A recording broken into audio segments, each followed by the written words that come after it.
여러분 안녕하십니까? 오늘은 한국은행의 통화정책 방향 전환과 이것이 우리 시장에 미치는 압력에 대해서 데이터로 자세히 짚어보겠습니다. 바로 어제 한국은행에서 금리 인상과 관련된 아주 명확한 신호가 나왔습니다. 저는 당초 올 하반기인 7월에서 9월쯤 이런 이야기가 나오지 않을까 예상했습니다만 제 예상보다 훨씬 빠르고 강하게 정책의 방향이 바뀌고 있습니다.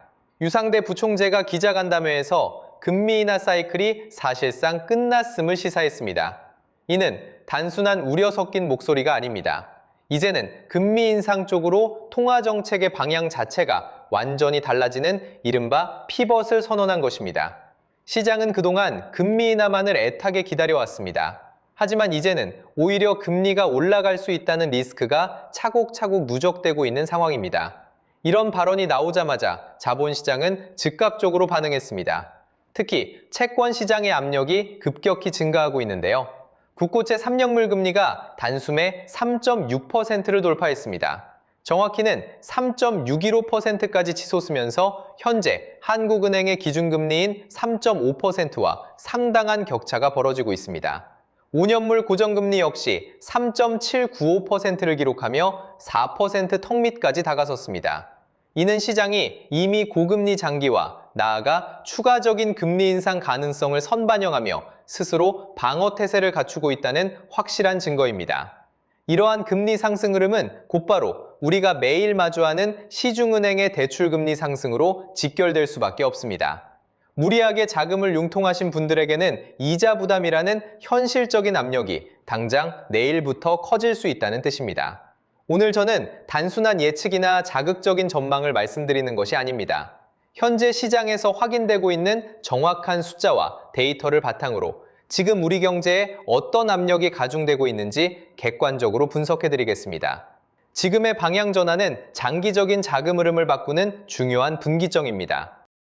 상황이 결코 가볍지 않은 만큼 끝까지 집중해서 들어주시길 바랍니다. 한국은행이 왜 갑자기 이렇게 강경한 태도로 돌아섰을까요? 그 해답은 바로 최근 발표된 거시경제 데이터에 명확하게 나타나 있습니다. 가장 먼저 주목해야 할 부분은 예상을 완전히 뒤엎은 우리의 경제 성장률 지표입니다. 당초 시장과 전문가들이 조심스럽게 예상했던 1분기 경제 성장률은 0.9% 수준이었습니다.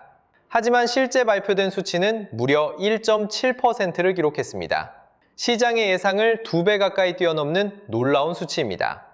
이에 따라 현대경제연구원 등 주요 경제 분석기관에서는 올해 연간 경제 성장률 전망치를 기존 1.9%에서 2.7%까지 대폭 상향 조정하기에 이르렀습니다. 최근 몇 년간 보기 드물었던 이례적이고 강력한 성장 전망입니다. 이렇게 경제 성장률이 단기간에 크게 뛰어오른 핵심 원동력은 오직 하나, 바로 반도체 슈퍼사이클입니다. 대한민국의 경제를 든든하게 받치고 있는 반도체 수출이 강하게 살아나면서 경제 전체의 거시 지표를 끌어올리고 있는 것입니다. 주식시장에서 대장주 역할을 하는 SK하이닉스와 삼성전자의 주가 흐름을 보면 시장이 이 반도체 사이클의 위력을 얼마나 강력하게 확신하고 있는지 알 수 있습니다. 불과 1년 전만 하더라도 20만 원대에서 머물던 SK하이닉스의 주가는 최근 144만 7천 원을 단숨에 돌파하며 폭발적인 상승세를 기록했습니다. 20만 닉스라는 말이 무색하게 이제는 150만 원 고지를 눈앞에 두고 있습니다. 삼성전자 역시 5만 전자, 6만 전자에 머물던 시기를 지나 23만 원을 훌쩍 넘어서며 강력한 랠리에 동참하고 있습니다. 한국은행 금융통화위원회 역시 이러한 반도체 중심의 견조한 수출 성장세가 단기에 끝나지 않고 시장의 예상보다 훨씬 더 길게 이어질 것이라는데 깊이 공감하고 있습니다. 데이터가 그것을 확실하게 증명하고 있기 때문입니다. 하지만 거시경제가 수치상으로 높은 성장을 보인다는 사실이 통화정책을 결정하는 한국은행 입장에서는 오히려 매우 큰 고민거리이자 위험 요소가 됩니다. 성장이 강하게 나오면 필연적으로 부작용이 뒤따르기 때문입니다. 정부가 경제 부양을 위해 재정을 풀고 반도체 호황에 따른 낙수 효과로 시중에 돈이 돌며 소비 심리가 서서히 살아나면서 자연스럽게 물가를 위로 밀어올리는 압력이 점점 거세지고 있습니다. 설상가상으로 현재 대한민국 경제는 단순히 성장 지표만 좋은 것이 아닙니다. 고환율과 고유가라는 이중고를 뼈아프게 겪고 있습니다.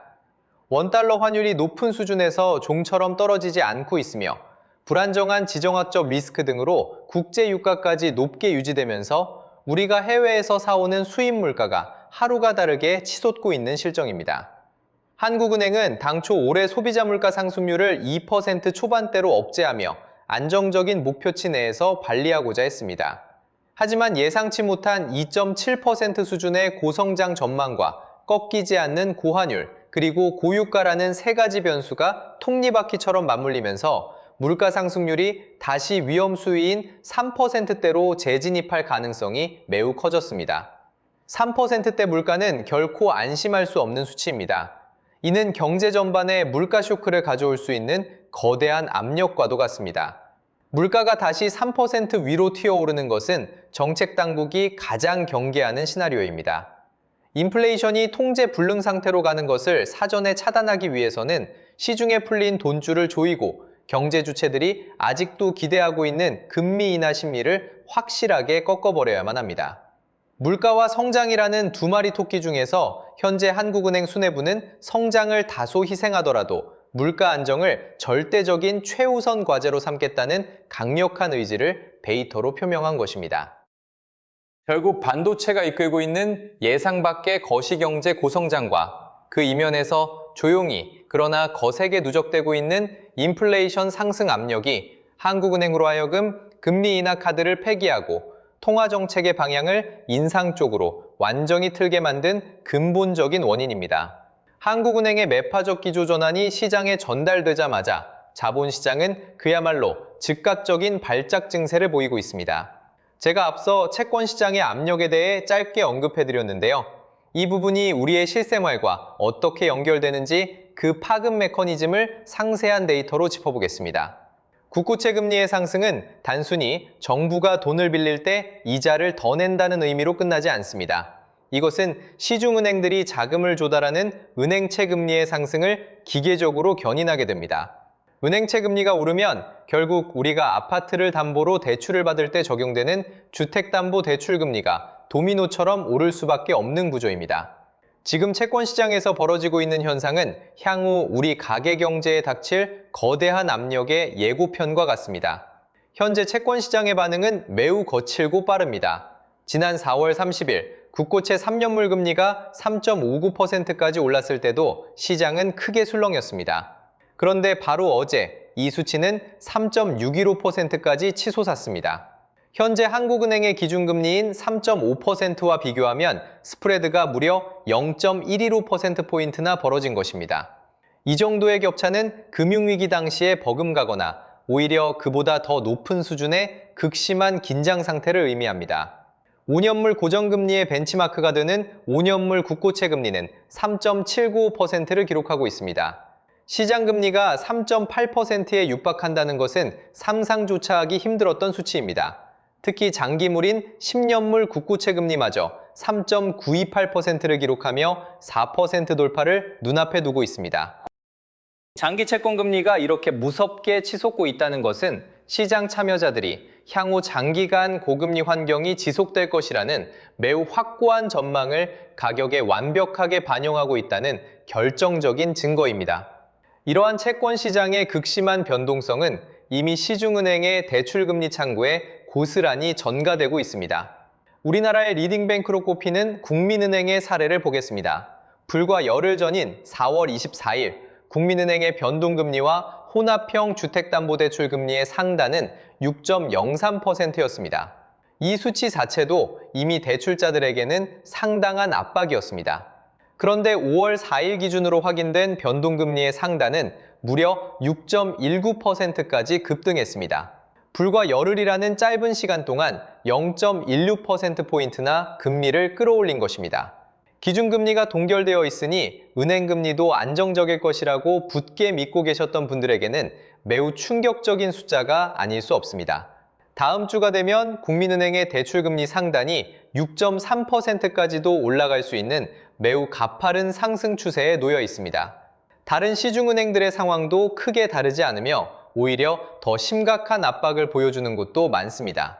하나은행의 아파트담보대출 금리를 보면 4월 24일 기준 5년물 혼합형 금리가 6.650%였습니다. 그런데 현재 이 금리는 6.755%까지 상승했습니다.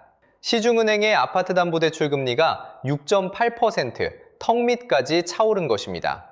5대 시중은행 중 한 곳인 농협은행의 상황은 가중되는 리스크를 더욱 명확하게 보여줍니다. 농협은행의 고정금리 상단은 이미 6.88%를 기록하고 있습니다. 불과 며칠 전만 해도 상상하기 힘들었던 숫자입니다. 특히 5년 주기형 변동금리의 경우 7% 돌파가 거의 기정사실로 여겨지고 있습니다. 지난주 6.77%였던 이 금리는 단 며칠 만에 6.91%까지 급등했습니다. 6.91%라는 것은 사실상 7%에 도달한 것이나 다름없으며 추가적인 자금 조달 비용 상승을 고려할 때 다음 주에는 앞자리가 바뀌어 7% 선을 뚫고 올라갈 가능성이 매우 농후합니다. 더욱 우려스러운 부분은 보통 시중은행보다 낮은 금리를 제공하여 대출자들이 마지막 보루로 여겼던 인터넷 전문은행들의 대출금리마저 폭등하고 있다는 사실입니다. 인터넷 은행들의 자금 조달 압박이 얼마나 한계치에 다다랐는지 수치로 확인해 보겠습니다. K뱅크의 아파트담보대출 금리를 보면 6개월 변동금리 기준 상단이 무려 8.51%에 달하고 있습니다. 안정적일 것이라 여겨지던 5년 주기형 금리 역시 8.22%까지 치솟았습니다. 이전에 8.07%대에 머물던 수치가 며칠 만에 가볍게 8.2%를 훌쩍 넘어버린 것입니다. 과거 제로금리 시절 2%대의 주택담보대출 금리에 익숙해져 무리하게 자금을 끌어다 쓴 가계에게 현재의 8%대 금리는 그야말로 4배 이상 폭등한 끔찍한 금융비용 압박입니다. 시중은행은 7%를 향해 가고 인터넷은행은 8%를 넘어 9%를 위협하고 있는 상황은 현재의 자금시장 경색과 조달비용 상승의 여파가 금융권 전체의 대출금리 구조를 근본적으로 뒤흔들고 있다는 명백한 증거입니다. 여기에 더해 상황을 더욱 악화시키는 것은 은행들의 대출 총량 규제라는 보이지 않는 압력입니다. 중앙은행이 아직 기준금리를 올리지 않았음에도 은행들이 스스로 금리를 이렇게 공격적으로 올리는 데에는 가계부채를 억제하라는 금융당국의 강력한 무언의 압박이 작용하고 있습니다. 은행들은 연초에 계획했던 대출 총량을 초과하지 않기 위해 자체적으로 대출 문턱을 계속해서 높여야만 하는 상황입니다. 최근 이슈가 되고 있는 반공제, 즉 수도권 모기지 신용보험 가입을 제한하여 실제 대출 가능 금액을 5천만 원씩 강제로 줄이는 조치들이 속속 도입되고 있습니다. 금리를 아무리 높여도 대출 수요가 꺾이지 않으니 아예 대출 한도 자체를 삭감해버리는 매우 강력한 수요 억제책을 가동하고 있는 것입니다. 국민은행 역시 이미 작년에 자체 대출 총량 목표를 초과한 이력이 있기 때문에 올해는 대출 규모를 철저하게 관리해야만 하는 묵직한 부담감을 안고 있습니다. 겉으로는 조달금리 상승폭을 반영하는 것처럼 보이지만 실제 창구에서는 우대금리를 대폭 축소하거나 가산금리를 자의적으로 높이는 방식으로 실질 대출금리를 무섭게 끌어올려 신규 대출을 원천적으로 차단하고 있는 실정입니다. 결국 국고채 금리 폭등에 이은 연쇄적인 은행채 금리 상승, 그리고 금융당국의 촘촘한 대출 총량 규제라는 세 가지 무거운 짐이 동시에 겹치면서 부동산 시장의 대출자들은 이제 7%를 넘어 8%, 나아가 두 자릿수 대출금리라는 최악의 시나리오까지 각오해야 하는 매우 혹독하고 숨막히는 금융환경에 내몰리고 있습니다. 이것이 바로 한국은행의 정책 방향 전환 선언이 자본시장을 거쳐 우리의 대출 통장에 꽂히고 있는 연쇄 반응의 핵심 기제이며 지금 우리가 당장 직면하고 있는 냉혹한 경제적 현실입니다. 막연하게 금리가 내려가겠지라는 기대감은 이제 완전히 버리셔야 합니다. 금리 인하 사이클은 종료되었고 무거운 이자 압박이 짓누르는 새로운 금리 인상 사이클의 초입에 우리가 서 있다는 사실을 데이터를 통해 정확히 직시해야 할 때입니다. 시중은행들이 왜 이렇게 대출금리를 미친 듯이 올리고 대출 한도 자체를 강제로 조이고 있을까요? 이것은 단순히 채권시장에서 시장금리나 조달비용이 조금 올랐기 때문만은 결코 아닙니다. 지금 은행들의 내부 사정을 깊숙이 들여다보면 가장 근본적이고 뼈아픈 이유는 바로 은행들 스스로가 지금 엄청난 두려움과 공포를 피부로 느끼고 있기 때문입니다. 돈을 불려서 이익을 내는 은행이 가장 두려워하는 것은 무엇일까요? 그것은 바로 빌려준 돈을 원금조차 돌려받지 못하게 되는 신용 위험의 급격한 증가입니다. 지금 우리 자본시장에서는 이 신용 위험이 단순히 조심해야 한다는 경고등을 켜는 수준을 이미 한참 전에 넘어섰습니다. 이제는 실제적인 데이터로 금융 시스템 전반에 걸쳐 파열음을 내며 압력이 가중되고 있는 심각한 상황입니다.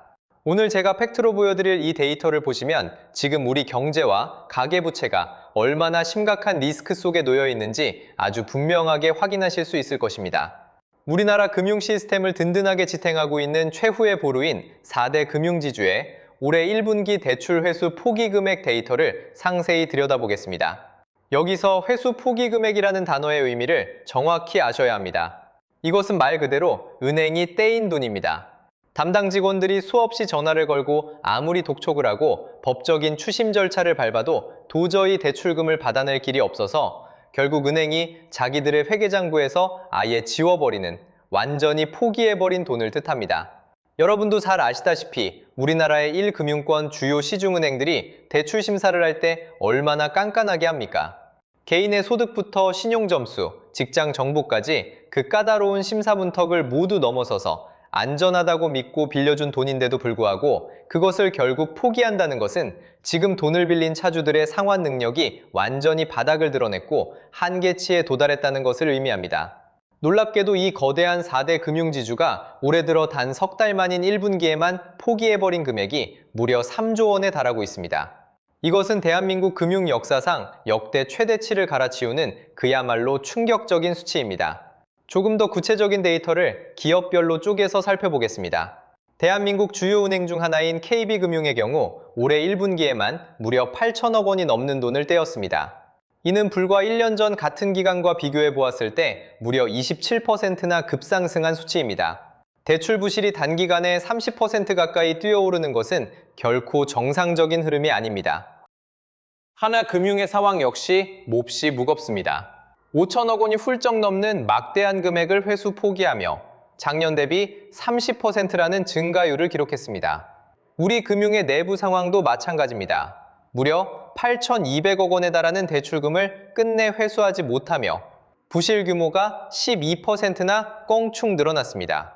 4대 금융지주 중에서 단 3곳의 부실 수치만 단순하게 더해보아도 이미 2조 원을 가볍게 넘어가고 전체적으로 3조 원이라는 천문학적인 자금이 단 석 달 만에 허공으로 완전히 증발해버린 것입니다.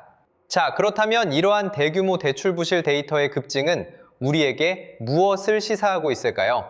이것은 과거부터 누적되어 온 고금리 환경이 이제 인내심의 한계를 넘어섰다는 것을 보여줍니다. 7%, 8%에 육박하는 무거운 이자 부담을 어떻게든 버티다 못한 수많은 개인과 기업들이 결국 두 손을 드는 선택을 하고 있다는 뼈아픈 증거입니다. 대출을 받은 차주 개개인이 매달 돌아오는 이자와 원금 상환을 포기해버리니까 결국 그들에게 돈을 빌려준 거대 은행들조차도 덩달아 두 손을 들고 회수를 포기할 수밖에 없는 위험하고 구조적인 악순환의 늪에 우리 경제가 깊숙이 빠져들고 있는 것입니다. 은행의 입장에서는 자신들의 건전성을 방어하기 위해서라도 대출 부실로 인해 발생한 막대한 장부상 손실을 어떻게든 다른 곳에서 메워야만 합니다. 그 손실을 메우는 가장 흔한 방법이 바로 정상적으로 원금과 이자를 성실하게 잘 내고 있는 다른 선량한 대출자들에게 이른바 가산금리를 더 얹어서 이자를 더 받아내는 것입니다. 결국 앞선 부실의 비용이 지금 당장 성실하게 빚을 갚고 있는 다른 대출자들에게 고스란히 전가되고 있는 셈입니다. 이것이 시중의 전반적인 대출금리를 더욱 가파르게 끌어올리는 아주 강력한 내부 기폭제로 작용하고 있습니다. 상황이 이 정도로 변하다 보니 시중은행들은 앞으로 대출 창구의 문턱을 지금까지와는 비교도 할 수 없을 만큼 더욱 높고 단단하게 쌓아 올릴 것입니다. 신용등급이 조금이라도 낮거나 매월 들어오는 소득 증빙이 확실하지 않은 사람들에게는 아예 대출 창구를 닫아버릴 가능성이 아주 노무합니다. 빚을 내서 무리하게 아파트나 상가 등 부동산을 매입하려는 수요는 이 거대한 자금줄의 차단 앞에서 철저하게 꺾일 수밖에 없습니다. 이미 수억 원의 빚을 짊어지고 있는 기존 대출자들의 상황은 더욱 위태롭습니다.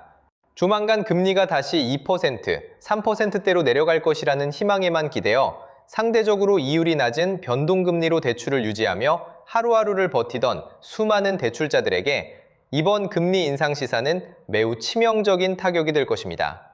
앞서 데이터로 확인했듯이 주택담보대출 금리가 7%를 넘어서서 8%, 9%를 향해 무섭게 오르고 있는 현재의 상황 속에서 이들이 매달 납부해야 하는 이자 비용은 감당하기 버거운 수준으로 눈덩이처럼 불어나게 됩니다. 결론적으로 지금 우리가 직면하고 있는 이 고금리 기조의 지속은 일시적인 소동이 아닙니다. 올해 하반기로 가면 갈수록 우리 경제를 더욱 강하게 옥죄는 구조적이고 고질적인 압력으로 굳어질 것입니다. 미국 연방준비제도 역시 끈적한 인플레이션을 억제하기 위해서 고금리를 상당 기간 유지하겠다는 매파적인 성향을 갈수록 확고히 하고 있습니다.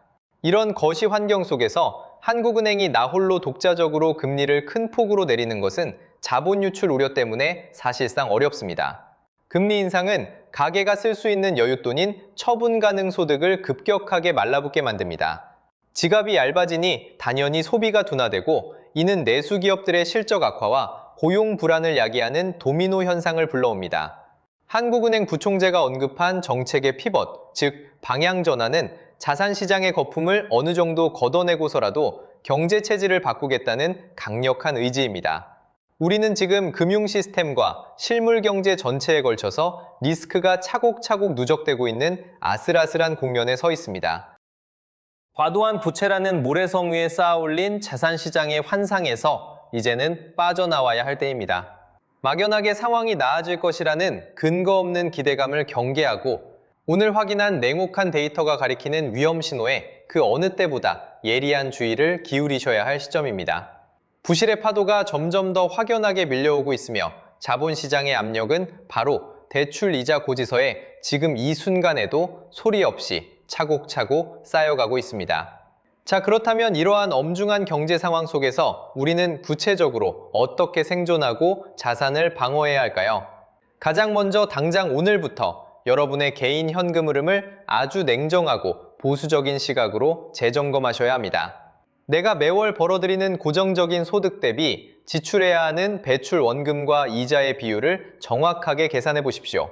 만약 이 비율이 여러분 소득의 절반을 훌쩍 넘어간다면 지금 당장 불필요한 지출을 과감하게 줄이거나 현금 비중을 최대한 확보하는 비상방어 계획을 곧바로 가동하셔야만 합니다.